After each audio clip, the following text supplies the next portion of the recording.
ताज्या बातम्यांसाठी महान करेला सबस्क्राइब करा आणि बेल आयकॉनला क्लिक करा। इचलकरंजी श्रमिक पत्रकार संघ अध्यक्षपदी बाबासो राजमाने, सुभाष भस्मे उपाध्यक्षपदी। इचलकरंजी श्रमिक पत्रकार संघाच्या सन 2025-26 सालासाठी अध्यक्षपदी बाबासो राजमाने आणि उपाध्यक्षपदी सुभाष भस्मे यांची एकमताने निवड करण्यात आली। नूतन कार्यकारिणी निवडीसाठी इचलकरंजी श्रमिक पत्रकार संघाच्या सदस्यांची बैठक पत्रकार कक्षात पार पडली। यावेळी मावळते अध्यक्ष अतुल आंबी यांच्या अध्यक्षतेखाली झालेल्या बैठकीत या निवडी जाहीर करण्यात आल्या। यावेळी श्री आंबी यांनी नूतन कार्यकारिणीची घोषणा केली। त्यामध्ये सचिवपदी रामचंद्र ढिकणे व खजिनदारपदी हुसेन कलावंत शेख यांची निवड करण्यात आली।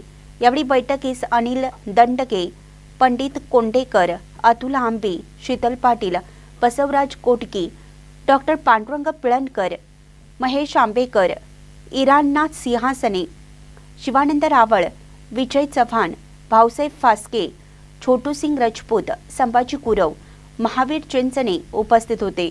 निवडीनंतर सर्व पदाधिकाऱ्यांचा पुष्पगुच्छ देऊन सत्कार करण्यात आला। महानकरे न्यूजसाठी विकास लवाटे, इचलकरंजी।